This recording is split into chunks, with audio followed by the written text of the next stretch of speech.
近啊，那这个连锁的超商就参这个代替新左营车头的广告墙，嘛疑似去互骇客来入侵，讲出现着老巫婆窜访台湾等等红色的简体字。代替发现了后，赶紧请厂商来修理，而且甲总电源甲关起来。详细状况要请记者萧雅欣来报道。雅欣，请讲。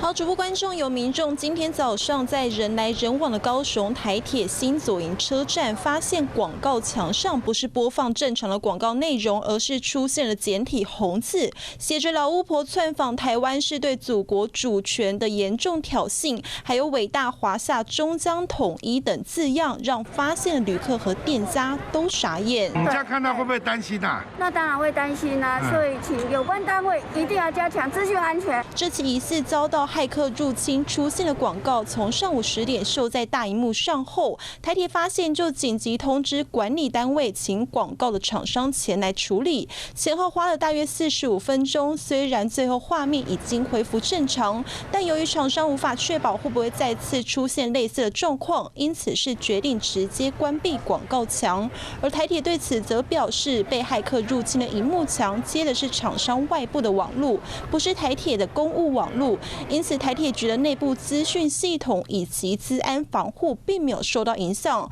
而事发后也全面检视各个场站，防止类似的情形发生。后续除了报警处理之外，也会会同资安顾问以及广告公司，针对整起事件进行了解和调查。以上是为您掌握情形，主播。